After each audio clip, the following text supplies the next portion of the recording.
मां गंगा की अविरलता और निर्मलता के लिए पिछले 10 वर्ष के अंदर जो कुछ हुआ है, जो प्रयास हुए हैं, उसके अद्भुत परिणाम आए हैं। अलग विषय है राजनीतिक कमेंट करना, राजनीतिक रूप से किसी को देना अपनी उनकी राजनीतिक बाध्यता हो सकती है कुछ लोगों की, लेकिन जो करोड़ों लोग पिछले एक सप्ताह से यहां पर आकर के पावन संगम में डुबकी लगा रहे हैं, यह एक विश्वास के साथ आए हैं। और वो विश्वास जो उनका मोदी जी के प्रति है, सनातन धर्म के प्रति है, मां गंगा के प्रति है, मां यमुना के प्रति है और मां सरस्वती के प्रति है, उस विश्वास का प्रतीक एक सारा कार्यक्रम है। और उसी विश्वास को बनाए रखना, उनका सम्मान करना, ये हमारा दायित्व है। उसी दायित्व का निर्वहन करने के लिए डबल इंजन की सरकारें पूरी प्रतिबद्धता और ईमानदारी के साथ कार्य कर रही है। और यहां पर जल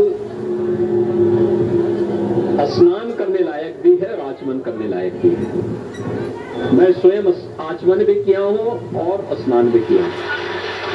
आपने कहा कि पूरी कैबिनेट ने आचमन भी किया, स्नान भी किया और कुछ लोगों को प्रॉब्लम हो सकती है, तो आज ही कमेंट आया है अखिलेश यादव का, जिन्होंने कहा कि ये कुंभ राजनीतिक काम करने की जगह नहीं है, कैबिनेट मीटिंग करने की जगह नहीं, ये तो धर्म की जगह है।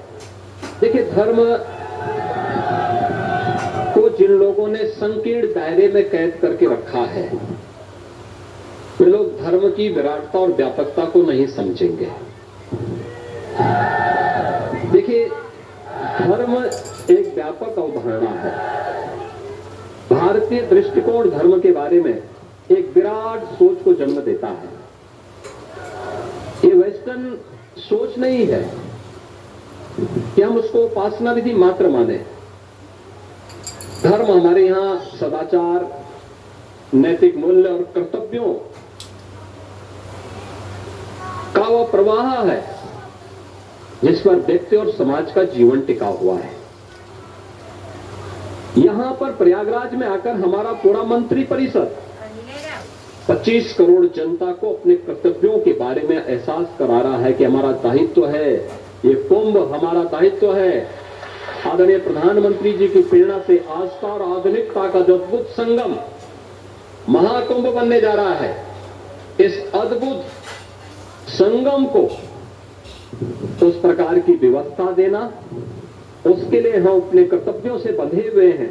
और वह जो भी हम अपने कर्तव्यों की पूर्ति कर रहे हैं, वो संगम के तट पर आकर के जो अन्य लोग महसूस कर रहे हैं उसका एहसास भी करेंगे और इस चीज को भी एहसास कराएंगे कि हाँ, हम लोगों ने जो किया है, देखो हम भी डुबकी लगा रहे हैं, आप भी आइए, आस्था की डुबकी लगा करके जाइए और फिर अपने कर्तव्य मार्ग पर आगे बढ़ते जाइए। और उसी कर्तव्य का निर्वहन करने के लिए हमारा पूरा मंत्री परिषद आज यहां पर आया है। हमने प्रयागराज के बारे में, हमने प्रदेश के बारे में, प्रदेश के युवाओं के बारे में, प्रदेश के किसानों के बारे में, प्रदेश की माताओं बहनों के बारे में ढेर सारे प्रस्तावों पर चर्चा भी किया है। प्रयागराज और उत्तर प्रदेश के समग्र विकास की व्यापक कार्य योजना पर चर्चा भी की है। और मुझे लगता है बहुत कुछ तो इस महाकुंभ में देखने को मिलना है।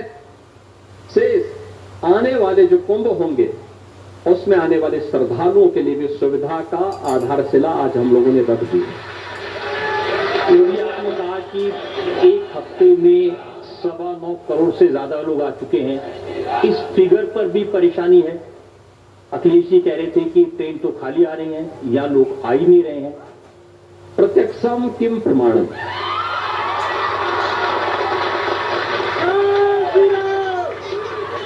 देखिए, जिनके पास भगवान ने, जिनको इतनी राजनीतिक दृष्टि न दी हो, तो उसके लिए भगवान दोषी नहीं हो सकते। भगवान प्रयागराज और मां गंगा दोषी कहां से हो जाती है?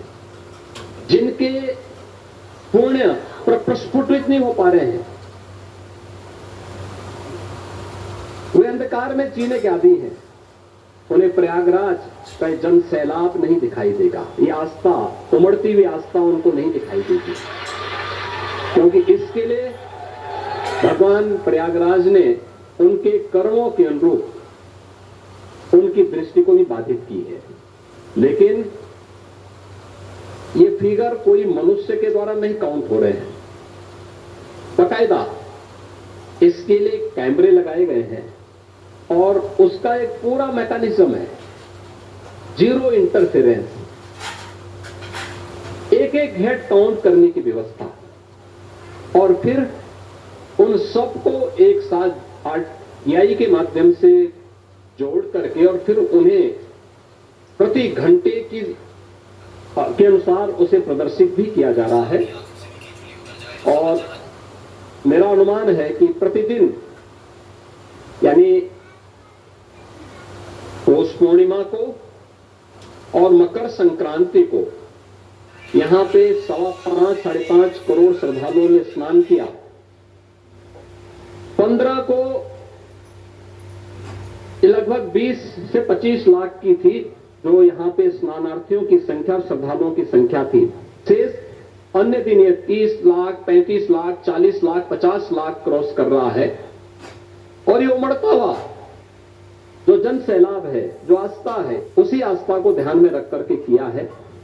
और मुझे लगता है जो लोग ये कहते हैं कि लोग नहीं आ रहे हैं, अंततः उनको भी मानना पड़ा है, उनको भी अपने संस्थापक की मूर्ति यहां लगानी पड़ी है अपने कैंप पर। एक सवाल ये भी उठाया जा रहा है कि इतने बड़े पैमाने पर करने की क्या जरूरत थी, इतना खर्चा करने की क्या जरूरत थी। 7,500 करोड़ रुपए खर्च कर दिए इस कुंभ पर। रजत जी देखिए, ये हमारी ड्यूटी है। आदरणीय प्रधानमंत्री जी ने भारत के हर राज्य से स्वयं भी भारत सरकार के पर्यटन और संस्कृति मंत्रालय को उन्होंने इस बात के लिए तैयार किया कि भाई देखो, टूरिज्म इकोनॉमिक ग्रोथ का एक माध्यम बनता है। और इसके लिए आने के तत्काल बाद उन्होंने देश के अंदर भारत की विरासत से जुड़े हुए उन सभी केंद्रों को विकसित करने का काम किया, चाहे वह रामायण सर्किट हो, कृष्णा सर्किट हो, बौद्ध सर्किट हो, जैनी सर्किट हो, आध्यात्मिक सर्किट हो। इन सबको तो विकसित किया ही, एक नई दृष्टि उन्होंने दी, विरासत से जुड़े हुए इन स्थलों को उसके अनुरूप भव्य स्वरूप दिया जाए। जैसे काशी में काशी विश्वनाथ धाम, उत्तराखंड में केदारनाथ धाम, मध्य प्रदेश में महाकाल का महालोक,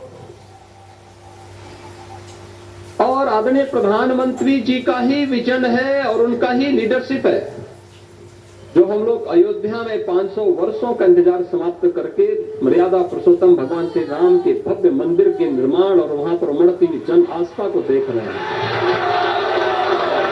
एक पक्ष हुआ है कि हम आने वाले श्रद्धालुओं की सुविधा को ध्यान में रख करके ये सुविधा क्रिएट करें, लेकिन साथ साथ अगर हमने 7,500 करोड़ रुपए केंद्र और राज्य सरकार मिलकर के यहां पे खर्च कर रही है कनेक्टिविटी के लिए, चाहे वह सड़क की कनेक्टिविटी हो, रेलवे की हो, एयरपोर्ट की हो, या फिर प्रयागराज की सिटी की के डेवलपमेंट का एक व्यवस्थित प्लान को लागू करना,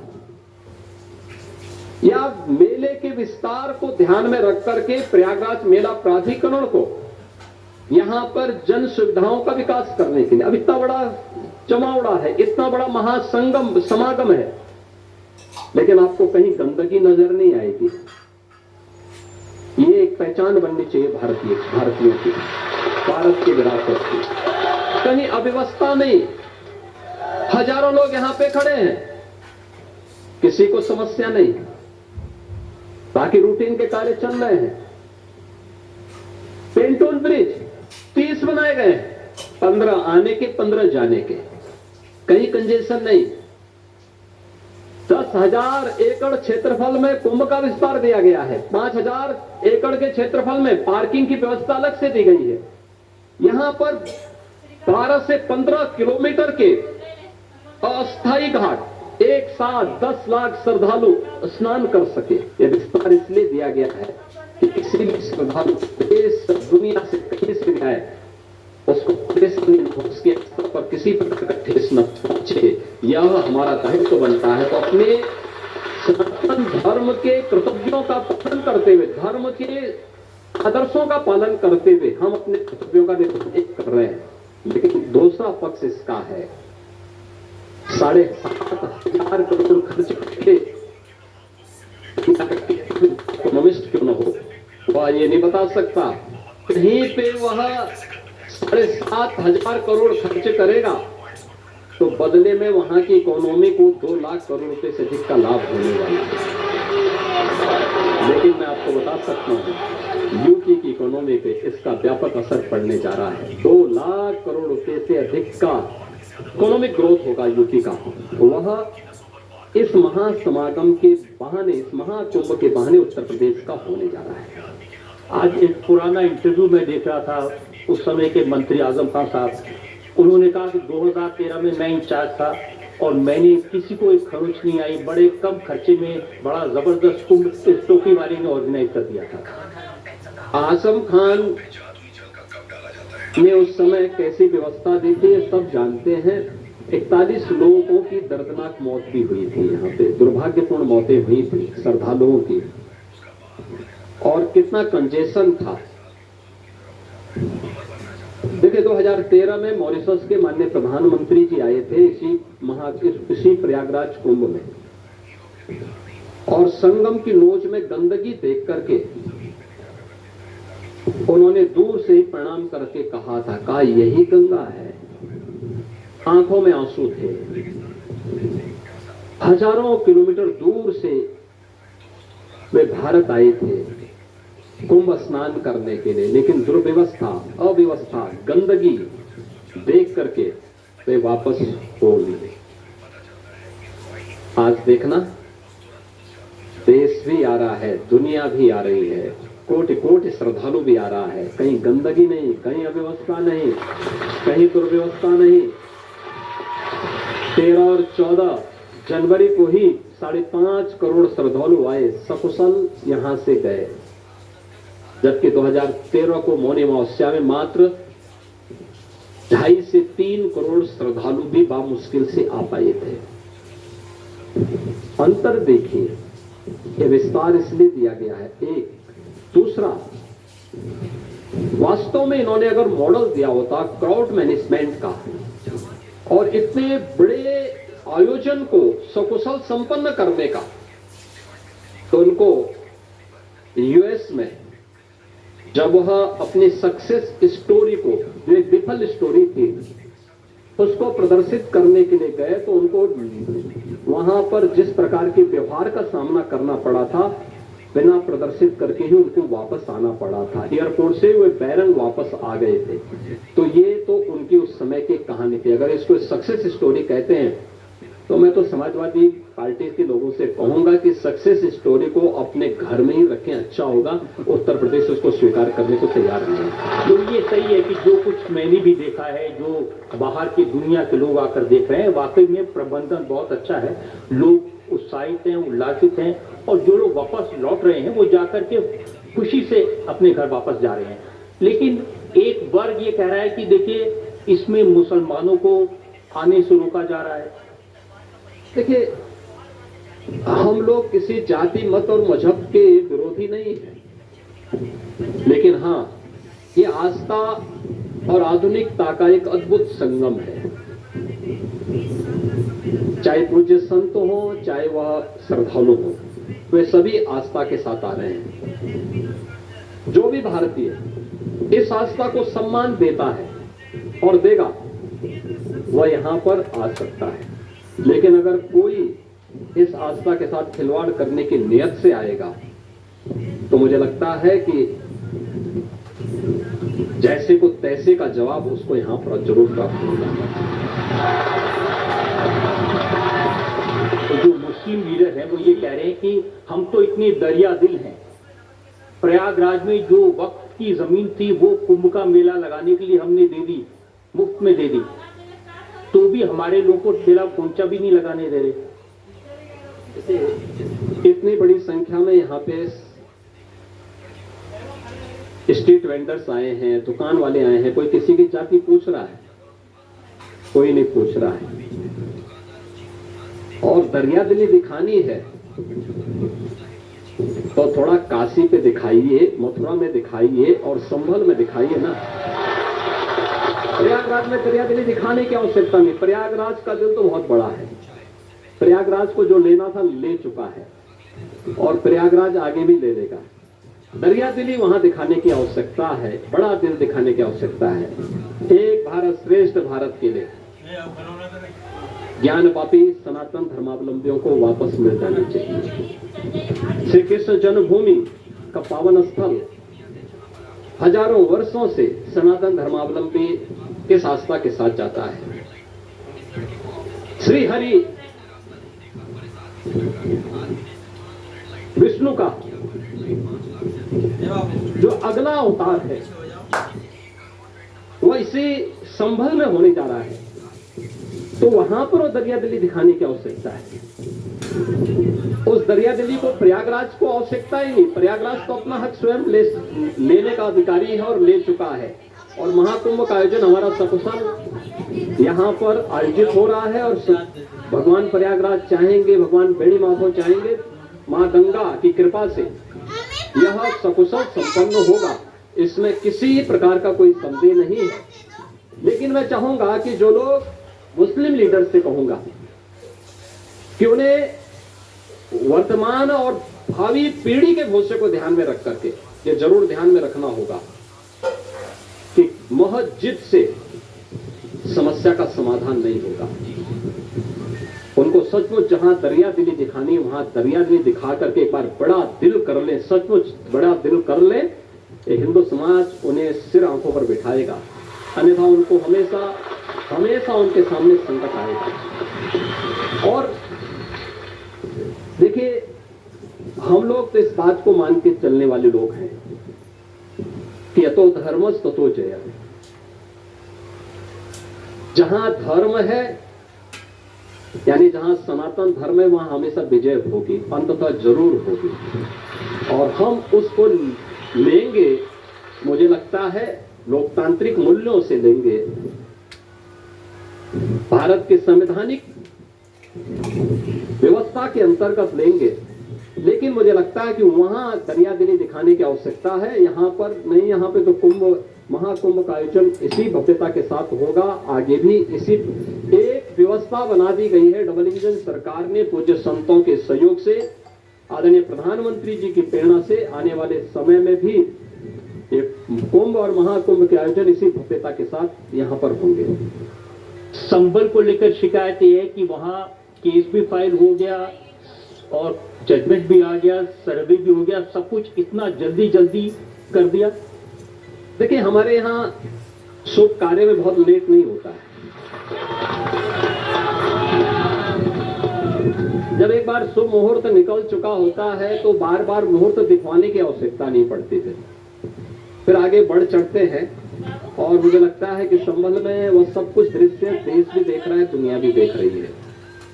पौराणिक बावड़ी मिल रही है, कुएं मिल रहे हैं, प्राचीन किले भी वहां मिल रहे हैं, बहुत कुछ वहां पे देखने को मिल रहा है। और वह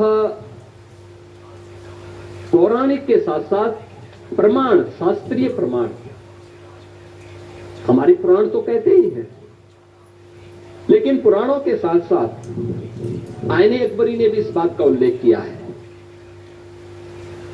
श्री हरि विष्णु का जो मंदिर था, मीर बांकी ने 1526 में से तोड़ करके वहां पे एक मस्जिद का ढांचा खड़ा किया था, जिसे आज वे लोग जामा मस्जिद कहते हैं। अब ये अबुल फजल आज से सैकड़ों वर्ष पहले लिखता है, कि किसी हिंदू ने नहीं लिखा है। और उस समय के जिन वृत्तांतों को उन्होंने उल्लेख किया है उसे कैसे ये लोग नकार सकते हैं?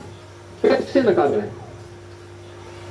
हो सकता है पुराणों पे वो विश्वास न करें, लेकिन कम से कम आईने अकबरी को तो देखें, उसी पे विश्वास कर ले। अगर ये उदाहरण किसी हिंदू ग्रंथ से मैं दूं तो उनको हो सकता परेशानी हो, लेकिन ये उदाहरण उन्हीं के यहां से दिया जा रहा है। वहां के प्रमाण इस बात को बताते हैं, और जो कुछ वहां पे होता रहा है, कम से कम आज उस पर लगाम लगी है। आने वाले समय में बहुत कुछ उजागर होने वाला है वहां से। ओवैसी साहब की बात मैंने सुनी संभल पर, तो दो बातें वो कह रहे थे। एक तो कह रहे थे वहां जो मंदिर है मुसलमानों ने उनको संभाल कर रखा है, उसका सर्वे कराने की क्या जरूरत है, वहां तो मूर्तियां सलामत हैं। और दूसरी बात उन्होंने कहा कि जहां पर हॉस्पिटल बनाने की जरूरत है, जहां स्कूल बनाने की जरूरत है, वहां योगी जी पुलिस स्टेशन बना रहे हैं। हम हॉस्पिटल भी बनाने जा रहे हैं, हम तो वहां मेडिकल कॉलेज बनाने जा रहे हैं संभल में। मेडिकल कॉलेज भी हमारा वहां बन रहा है। संभल की लड़ाई अब ये देशी और विदेशी की लड़ाई है।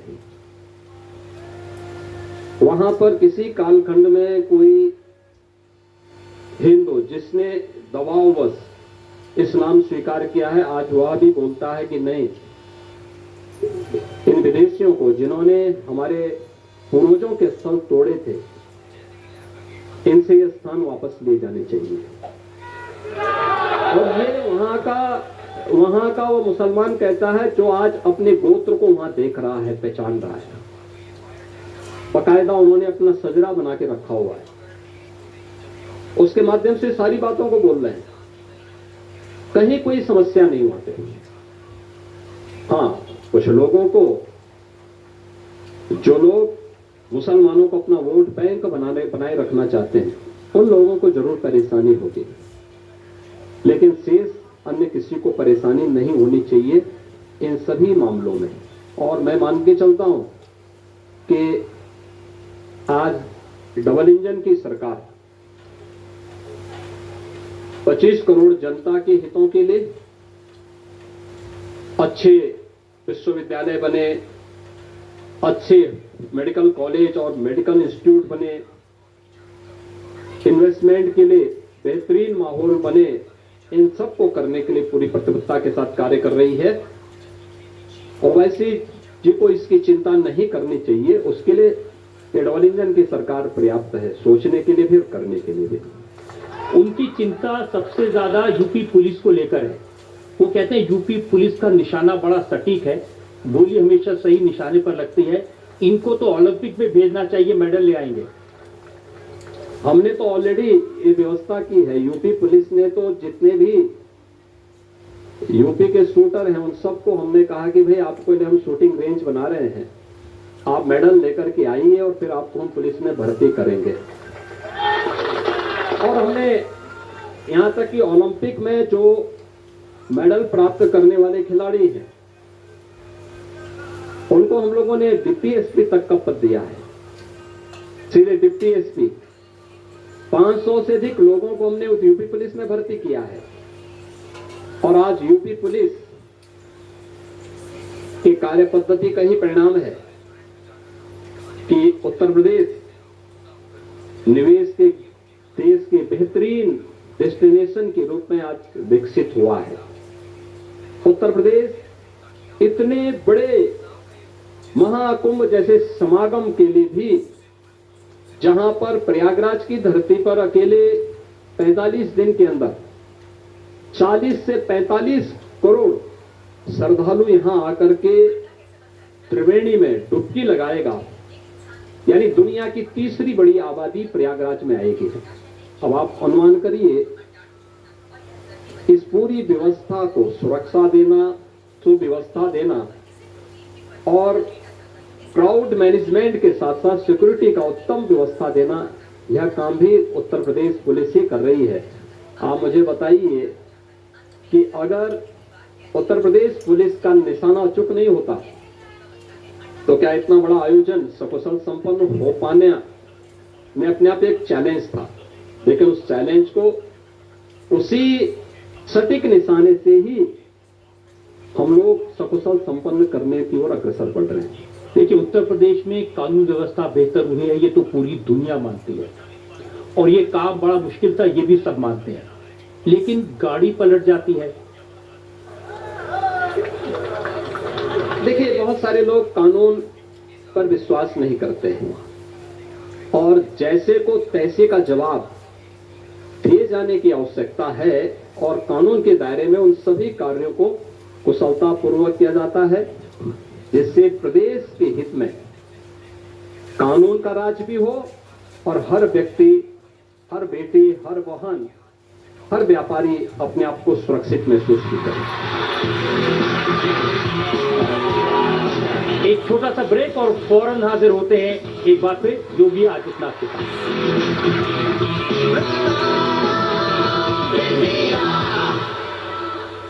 Pranam India presented by Croma, a Tata enterprise powered by Polo Elevators, Smart Bharat की Smart Lift। हर बिल्डिंग का एक smarter solution, polo elevator brings cutting edge technology with designer and customized solution for you।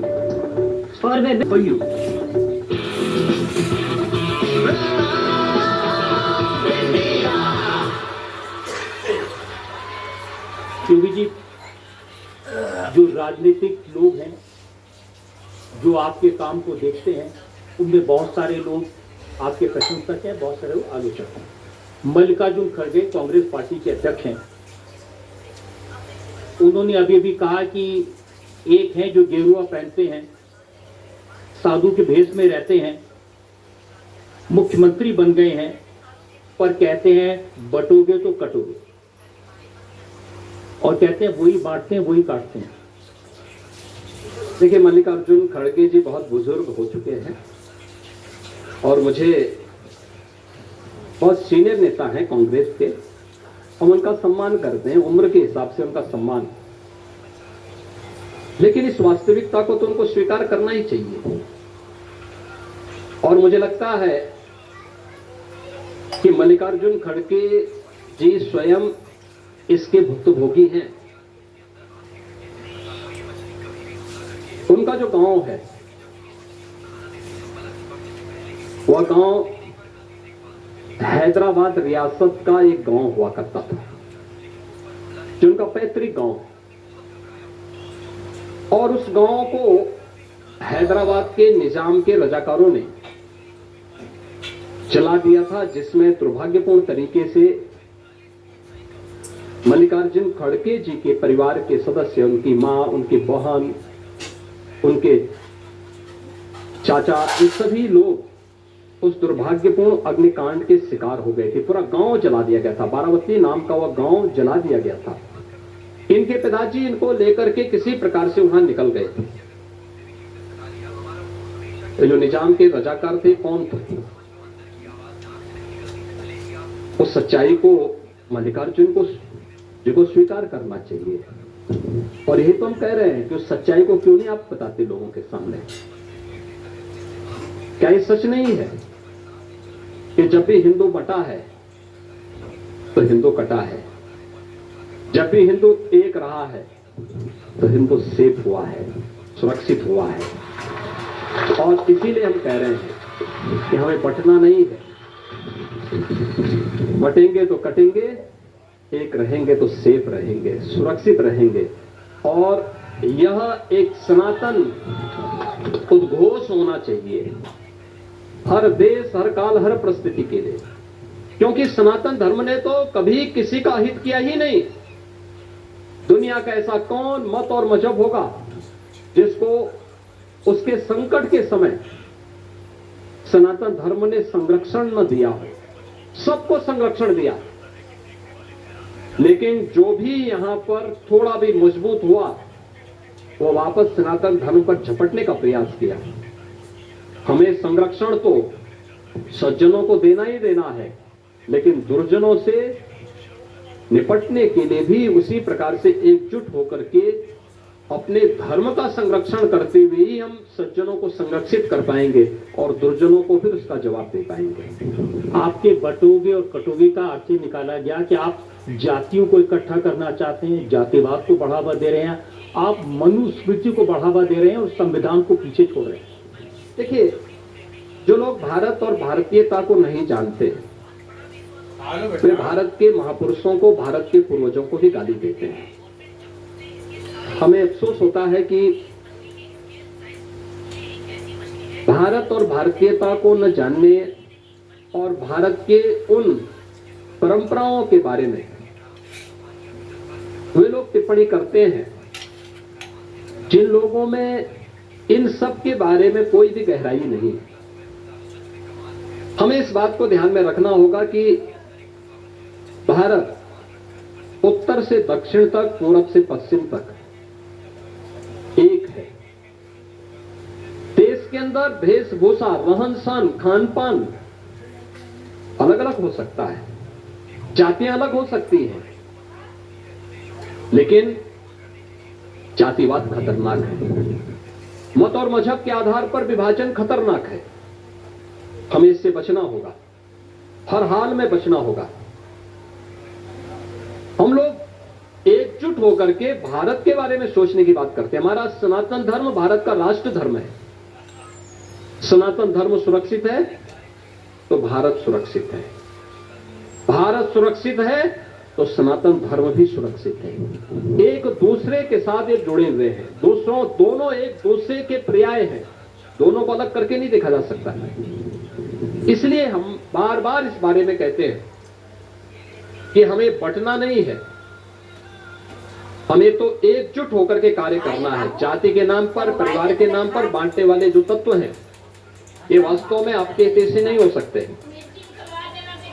ये लोग संकट के समय आपके साथ नभी कहीं नहीं खड़े होंगे। और अगर देखना है, ज्यादा दूर मत जाइए, अभी 3 वर्ष पहले दुनिया की सबसे बड़ी महामारी कोरोना आई थी। कोविड-19 के दौरान देखा होगा जितने लोग जाति और परिवार के नाम पे समाज को बांट रहे हैं, इन लोगों का कहीं अता पता नहीं था, किसी का अता पता नहीं था। कोविड मैनेजमेंट और कोविड प्रबंधन के साथ साथ हर व्यक्ति की बिना भेदभाव की उसकी सुरक्षा, उसका संरक्षण देने का काम अगर किसी ने किया है तो दुनिया के अंदर पहला नाम आएगा प्रधानमंत्री मोदी जी का। आपने देखा होगा कि बिना भेदभाव के फ्री में टेस्ट, फ्री में ट्रीटमेंट की व्यवस्था, फ्री में राशन, फ्री में वैक्सीन, ये सभी देशवासियों को दिया था। न जाति, न मत, न मजहब, न क्षेत्र, न भाषा, सबका साथ और सबका विकास का जो मंत्र 2014 में दिया था वह कोविड-19 के दौरान भी दिखाई दिया था। और आज भी वे सुविधाएं उसी रूप में आज भी हर व्यक्ति को बिना भेदभाव के प्राप्त हो रही है। मुझे ये तो बताएं कि 2014 के पहले कौन सी ऐसी सरकारें थी जिन सरकारों ने भेदभाव न किया हो। पहले तो मत और मजहब के आधार पर, जाति के आधार पर बांटने का प्रयास करते थे। आज जाति, मत और मजहब के आधार पर नहीं, क्षेत्र और भाषा के आधार पर नहीं, बल्कि विकास सबका, सुरक्षा सबको, समृद्धि और रोजगार सबको, लेकिन तुष्टीकरण किसी का नहीं। इस उद्घोष के साथ कार्य हो रहा है और यही सच्ची राष्ट्रीय भावना भी है। और उसी राष्ट्रीय भावना को आगे बढ़ाने के लिए हम बार बार कह रहे हैं कि जब एक नया भारत का दर्शन हो रहा है, इस नए भारत में जातिवाद और परिवारवाद के आधार पर बंटने का नहीं, आपस में बंटने का समय नहीं है, बल्कि एकजुट होकर के नए भारत को श्रेष्ठ भारत बनाना, एक भारत को श्रेष्ठ भारत बनाना है। ये पूरे भारत की 140 करोड़ लोगों का दायित्व बनता है। उत्तर प्रदेश की 25 करोड़ जनता जनार्दन इस पूरे अभियान के साथ प्रधानमंत्री मोदी जी के साथ कदम से कदम मिलाकर के चलने को तैयार है। योगी जी, कुछ लोग इसको भी भेदभाव कहते हैं कि हिंदुओं के लिए इतना महाकुंभ आपने आयोजित किया, कांवड़ यात्रा पर फूल बरसाए जाते हैं और बाकी लोगों को नमाज पढ़ने से भी रोका जाता है। ये परंपरागत आयोजन है, विरासत का प्रतीक है। सनातन धर्म का एक ऐसा प्रवाह है जो देश और दुनिया से आने वाले श्रद्धालुओं को अपनी ओर आकर्षित कर रहा है। इसमें भी आयोजन प्रयागराज की किसी सड़क पे नहीं हो रहा है। यह आयोजन तो मां गंगा के सानिध्य में, मां गंगा के तट पर, मां यमुना के तट पर, संगम के तट पर, इस विस्तृत भूभाग में पूरा आयोजन आयोजित हो रहा है। इसमें कहीं किसी के आवागमन को बाधित नहीं किया गया। प्रयागराज में जो लोग रह रहे हैं, किसी भी जाति, मत और मजहब के हैं, सब अपनी दिनचर्या को अनवरत उसी रूप में आगे बढ़ा रहे हैं। और इसीलिए हम लोगों ने व्यवस्था की, यहाँ के इंफ्रास्ट्रक्चर को, इस महाकुंभ के बहाने प्रयागराज की कायाकल्प हो गई। प्रयागराज की सड़कें, प्रयागराज की सुविधाएं, प्रयागराज की पूरा एक नया प्रयागराज दिखता है। सुंदरीकरण की योजना, बहुत कुछ आज यहाँ पे प्रयागराज को प्राप्त हो रहा है। लेकिन इसके कारण, श्रद्धालुओं के कारण सड़क बाधित नहीं हो रही है। हाँ, महाकुंभ के बहाने प्रयागराज में व्यवसाय फल फूल रहा है। प्रयागराज को एक नई पहचान मिल रही है। प्रयागराज को देश और दुनिया नजदीक से आके देख रही है। प्रयागराज में लोगों का काफी एक नई दृष्टिकोण लोगों को मिल रहा है। हर परिवार अतिथियों के स्वागत के लिए तैयार है। तो एक प्रयागराज का भाव भी है। तो स्वाभाविक रूप से बाधित करने के लिए नहीं, आतिथ्य सत्कार का एक शुभ अवसर प्राप्त किया है, प्रभु ने दिया है, भगवान वेणी माधव ने, मां गंगा ने यहां प्रदान किया है और उसका लाभ लोग यहां पे प्राप्त कर रहे हैं। लेकिन सड़कों पर हम हर शुक्रवार के दिन या हर किसी भी दिन आकर के बाधित करें, ये नहीं हो सकता। ऐसा नहीं कि हम लोग मुहर्रम के जुलूस को रोक रहे हैं। परंपरागत जुलूस है, मुहर्रम के जुलूस निकलते हैं। अन्य मुस्लिम पर्व और त्योहारों में कोई आयोजन होते हैं तो उन आयोजनों को कोई बाधा नहीं, उसको पूरी सुरक्षा प्रदान की जाती है। हाँ, ये जरूर कहा जाता है कि भाई आप अस्त्र शस्त्र का प्रदर्शन नहीं करेंगे। मर्यादा के अंतर्गत, कानून की व्यवस्था के अंतर्गत आपको इस आयोजन को आगे बढ़ाने में कहीं कोई बाधा नहीं, कोई दुविधा नहीं होनी चाहिए। सुरक्षा उनको भी प्रदान की जाती है, लेकिन उच्छृंखलता करने की छूट नहीं दी जाती है, अराजकता फैलाने की छूट नहीं दी जाती है। जैसे पिछली सरकारों में होता था कि जुलूस की आड़ में तोड़फोड़, आगजनी, लूटपाट, छेड़खानी, ये जो घटनाएं होती थी, इसको सख्ती से रोका भी जाता है। और जो भी ऐसे तत्व हैं उनको पाबंद भी कर दिया जाता है कि भाई अगर तुम्हें अपने आप में अनुशासन नहीं है तो आत्मानुशासन जहां नहीं वहां दुशासन है, तो दुशासन के साथ क्या व्यवहार किया जाना चाहिए, ये तो सरकार अच्छी तरीके से उनसे निपटना भी जानती है, उनका उपचार करना भी जानती है। और इसलिए एक व्यवस्था बनाई गई कि प्रयागराज महाकुंभ का आयोजन हो या कावड़ यात्रा, एक परंपरागत कार्यक्रम है और परंपरागत कार्यक्रम में सरकार के स्तर पर हर प्रकार की सुविधा दी जाएगी, सुरक्षा भी दी जाएगी। वही सरकार यहाँ पे कर रही है और सभी के लिए बिना भेदभाव की करती है। योगी जी एक छोटे से ब्रेक के लिए रुकना है और तुरंत लौटेंगे योगी आदित्यनाथ के साथ। China and customized solution for you.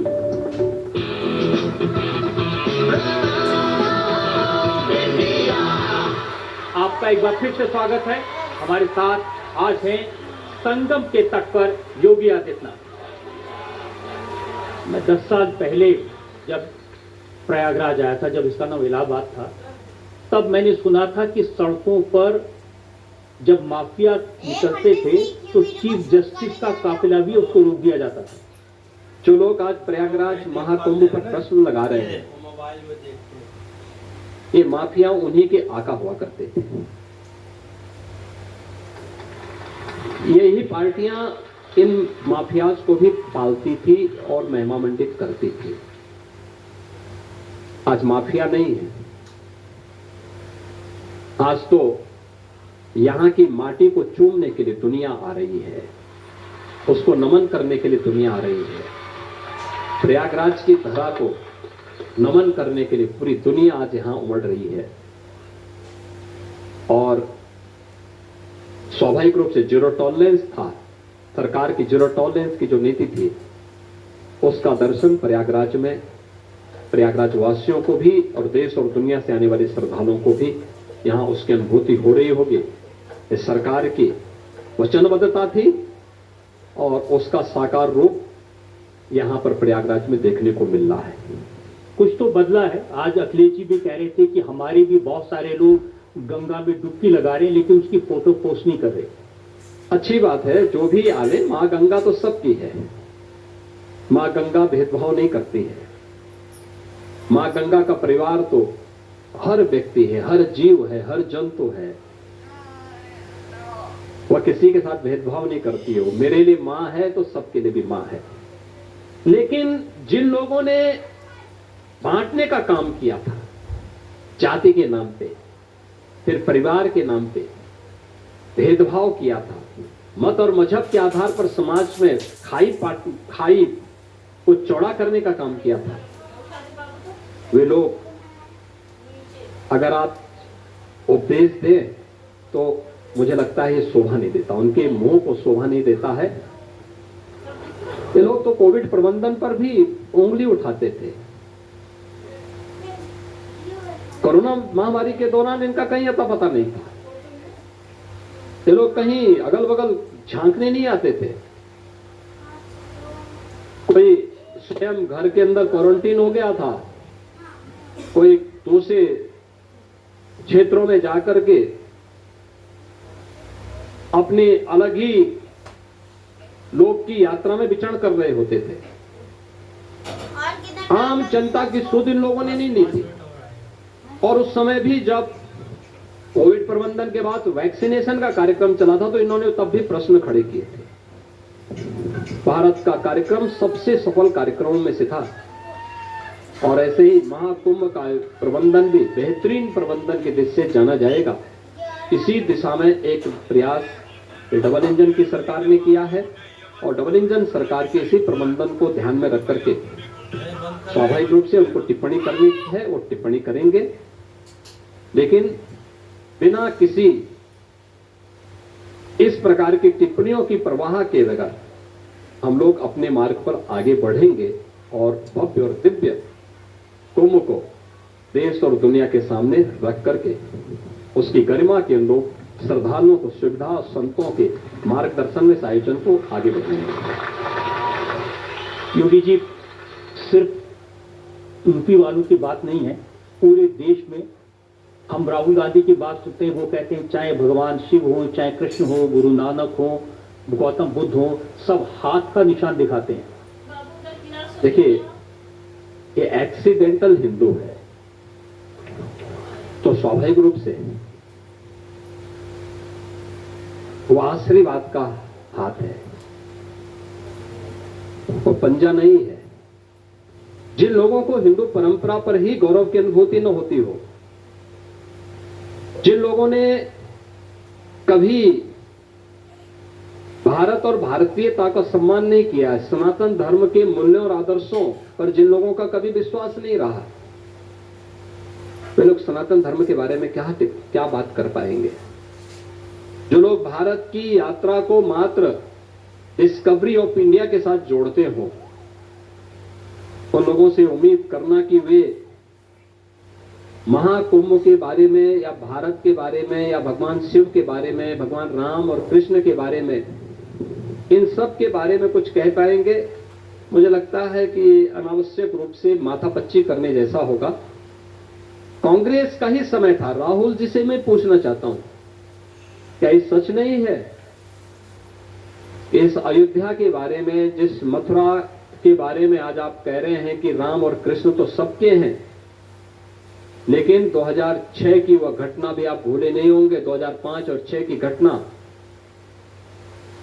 जब माननीय उच्चतम न्यायालय में इन्होंने एक शपथ पत्र दाखिल किया था राम सेतु के मुद्दे पर, और तब कहा था कि राम और कृष्ण तो एक मिथक है।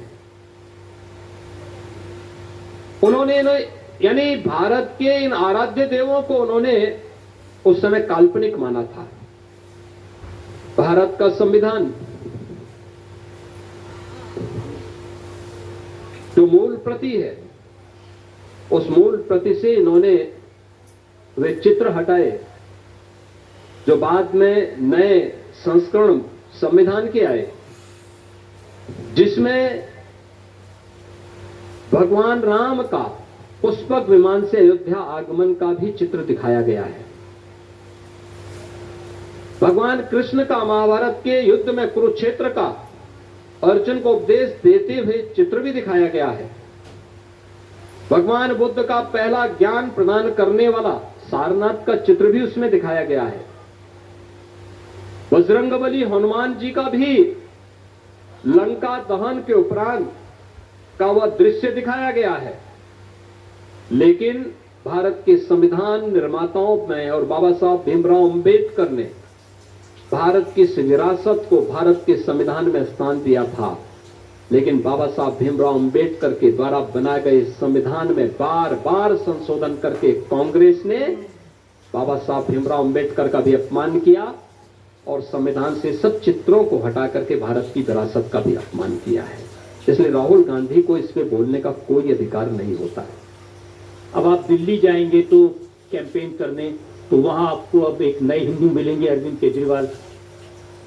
तो कहते हैं मैं बचपन से हनुमान भक्त हूं और भगवान राम की मुझ पर खास कृपा है। अब भगवान राम की कृपा तो अपने भक्तों पे सब पे होती है, लेकिन भक्त भी उसके अनुरूप होना चाहिए। कौन नहीं जानता है अरविंद केजरीवाल जी की वास्तविकता क्या है। भगवान राम भी इस बात को देखते होंगे कि जिस व्यक्ति ने बेचारे अन्ना हजारे को धोखा दे दिया हो। अन्ना हजारे बेचारे अपने आप को कोसते होंगे। एक निश्चल व्यक्ति जो भारत के लिए जी रहा था,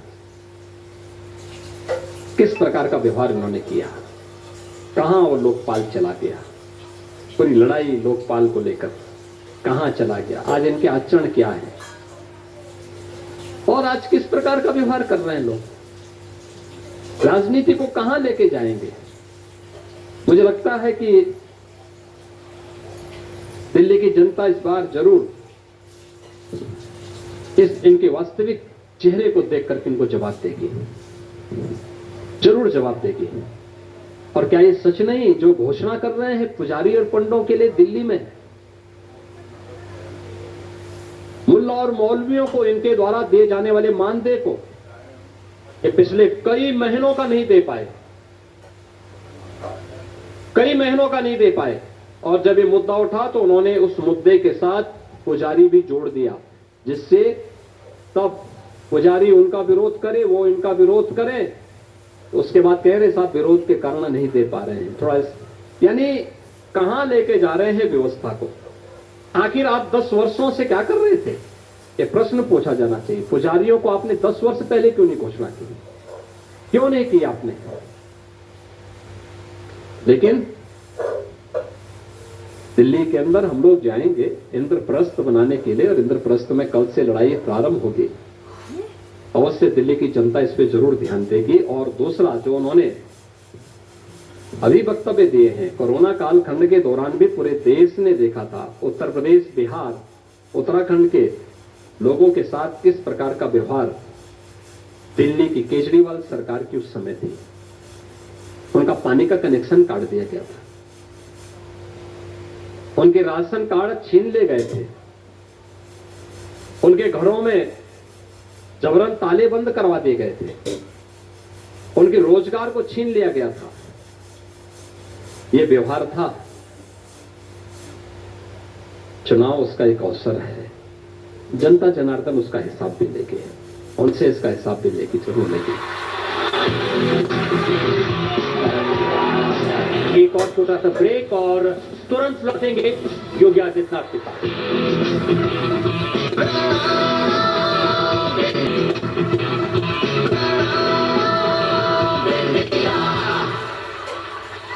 वेलकम बैक। हमारे साथ है योगी आदित्यनाथ। योगी जी, अंतिम प्रश्न में आपसे ये पूछना चाहता हूं कि जो करोड़ों लोग कुंभ में आए हैं आस्था और विश्वास लेकर, आपके प्रति एक आभार का भाव लेकर जा रहे हैं, आप क्या चाहते हैं कि जब वो देश में जाएं, दुनिया में जाएं, तो क्या संदेश लेकर जाएं?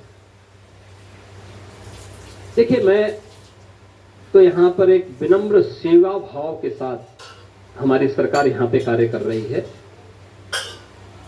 ये पूरी दृष्टि और पूरा विजन आदरणीय प्रधानमंत्री मोदी जी का है। धन्यवाद मोदी जी के प्रति दीजिए और एक संदेश कुंभ का जरूर लेकर के जाए और महाकुंभ का एक ही संदेश, एकता से ही अखंड रहेगा यह देश, एकता से ही। और एकता का यह संदेश पूरे देश के अंदर जाना चाहिए, पूरी दुनिया के अंदर जाना चाहिए और यही संदेश इस महाकुंभ का है। न जाति, न पंथ, न भाषा, न क्षेत्र, किसी प्रकार का कोई भेदभाव नहीं। सब लोग एक संगम नोच पर आकर के मां गंगा, यमुना और सरस्वती का आशीर्वाद प्राप्त कर रहे हैं, संगम में डुबकी लगा रहे हैं। ये नया भारत का वह दृश्य है जो हर भारतवासी को अपनी ओर आकर्षित करता है और इसका एक ही संदेश है, वह एकता का है, राष्ट्रीय एकता। अखंडता के लिए इस एकता की आवश्यकता है और इस एकता के पथ पर हम चलेंगे तो सनातन धर्म भी सुरक्षित रहेगा और हमारा देश भी अखंड रहेगा। क्योंकि जब आप इंडिया टीवी के इस मंच पर आए और हजारों लोगों के सामने आपने कुंभ के बारे में बताया, आपका बहुत बहुत धन्यवाद, बहुत बहुत आभार। रजत जी, मैं आपको और आपकी पूरी टीम का एक बार फिर से महाकुंभ के इस आयोजन के मैं हृदय से अभिनंदन करता हूं और विश्वास करता हूं कि जो सकारात्मक दृष्टिकोण महाकुंभ के बारे में, भारत और भारतीयता के बारे में इंडिया टीवी का है, यह निरंतर इंडिया टीवी के दर्शकों को और अन्य मीडिया जगत को प्राप्त होगा। आपका और आपकी पूरी टीम का मैं महाकुंभ के इस आयोजन में हृदय से अभिनंदन करता हूं।